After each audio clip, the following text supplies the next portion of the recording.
জাকাতে দান করব, যাতে করে আল্লাহ আর নবীর দ্বীন তামাম পৃথিবীতে সহজে ছড়িয়ে যায়।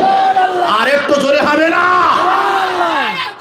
আল্লাহু আকবার, আল্লাহু আকবার, জিন্দাবাদ, জিন্দাবাদ। তাহলে এখানেই আমরা প্রমাণ হয়ে যাবে সন্তানের সরকারের চক্রান্ত। দেখেছো চক্রান্ত কি? সন্তান নেওয়া যাবে না। তাই মায়েরা একটা সন্তান নিলে যখন হসপিটালে চলে যায় তখন বলছে বাড়ির গার্জিয়ান কে আছে? তখন একটা যুবক ছেলে বলে, স্যার ম্যাডাম ডাক্তার আমি আছি, আপনার স্ত্রীর ওয়েট কিন্তু 60। আপনার স্ত্রী প্রথম তো বলছে হ্যাঁ স্যার। দ্বিতীয় নিলে হয়তো গাছ বাঁচবে, ফল ধসে যাবে, হয়তো ফল থাকবে গাছ ভেঙে যাবে। এই ভয় দেখায় না, দেখায় না? আপনি বলেন যে ডাক্তার গুলো মায়েদেরকে সিজার করে একটা কিংবা দুটোর বেশি বাচ্চা নিলে রিস্ক হয়ে যাবে। আপনি 1000 ডাক্তার দেখলে 1000 ডাক্তারের ভিতরে কোনো ডাক্তারের স্ত্রীর পেট কাটা নেই।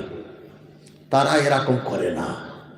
তার কারণ অধিকাংশ তারা তাদের গাঁজা খেয়ে আমাদের কাছে ভুল বকে, তাদের কোলকে গাঁজা খেয়ে আমাদের কাছে ভুল বকে।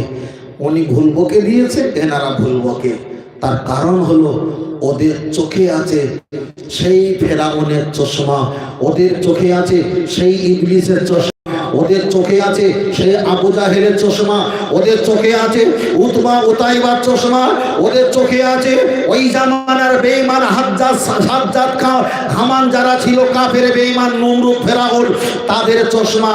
এ যুগেও তারা আমাদেরকে ষড়যন্ত্র করে কষ্ট দিয়ে মানুষকে বিভ্রান্ত করার চেষ্টা করছে। ফের বলছি, আমাদের পূর্বপুরুষরা নাটা ঝটা খেয়ে খেয়ে খেয়ে খেয়ে খেয়ে খেয়ে 5টা 7টা করে সন্তান জন্ম দিয়েছিল। আমরা বাপ কা বেটা সিপাही का घोड़ा बहुत ज्यादा नहीं होता तो थोड़ा थोड़ा होता। আমরাও সন্তান ভূমিষ্ঠ জন্ম দেব। কেন? রিজিকের মালিক ইমানদার বিশ্বাস করে সরকারের চাকরি নয়, রিজিকের মালিক হলো মহান আল্লাহ। সুবহানাল্লাহ। আমি প্রায় বলছি সন্তান বেশি নাও, সন্তান বেশি নাও। একদিকে আইলা মুহাম্মদ সাল্লাল্লাহু আলাইহি ওয়াসাল্লাম উত্তর প্রদেশের যুগের রাজ্যে কোন এক মুসলমান তুলেছিল, তাকে মেরে ধরে শেষ করে জেলখানা ঢুকিয়েছে। একদিকে আইলা মুহাম্মদ শেষ করেছে, ভেঙে দিয়েছে, আর একদিকে নয় লক্ষ লক্ষ দিকে আইলা মুহাম্মদ পতাকা গ্রামগঞ্জে শহরে নগরে ভেসে উঠেছে। খালি আমরা একটা বাক্য আছে না, একদিকে ভাঙে আর একদিকে গড়ে, একদিকে ভাঙে একদিকে গড়ে। তাই একদিকে আইলা মুহাম্মদ ভেঙেছে, লক্ষ লক্ষ জায়গায় আইলা মুহাম্মদ ভেসে উঠেছে। ওরা বুঝে নিয়েছে মুসলমান কারো শেখ হতে পারে, মোল্লা হতে পারে, চৌধুরী হতে পারে, ধানি হতে পারে, বৌদ্ধ হতে পারে, মল্লিক হতে পারে, মন্ডল হতে পারে, ঘোরামি হতে পারে। যে ধর্মের নামের ভিতরে যে পদবী হোক না কেন, সব পদবীর একটাই প্রোটেকশন, মুহাম্মাদুর রাসূলুল্লাহকে ভালোবাসে। জোরে বলে সুবহানাল্লাহ। আর একটু জোরে হবে না? তাহলে সবাই জানে, ওরা মনে করে যে মাথায় টুপি দেওয়া এরাই হয়তো মুহাম্মাদকে ভালোবাসে, আর হয়তো নেই। কিন্তু এদের চাইতে দাড়ি চাঁচা ছেলেরা যে আরো বেশি মুহাম্মদ সাল্লাল্লাহু আলাইহি ওয়াসাল্লামকে ভালোবাসে, সেটাই তার প্রমাণ হয়ে গেল 2025 সালের ভিতরে। কথা ঠিক না বেটি? ছেলেরা নিজের টাকা দিয়ে 300-400 টাকা দিয়ে একটা ব্যানার করেছে। ইমাম সাহেব পয়সা দিয়েছে? কোন বক্তা আলেম পয়সা দিয়েছে? না।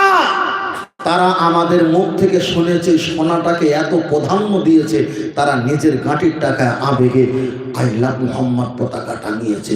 তবে এখানে প্রমাণ হয়ে গেল, নামাজ পড়িনি এটা আল্লাহ ক্ষমা করো, রোজা রাখতে পারিনি আল্লাহ ক্ষমা করো, হজ করতে পারিনি আল্লাহ ক্ষমা করো, কিন্তু আপনার নবীকে ভালোবাসি, এটাই হলো তার প্রমাণ। জোরে বলে আর একটু জোরে হবে না?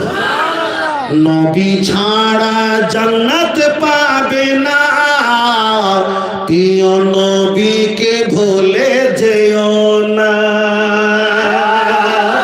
আর একটু জোরে হবে না?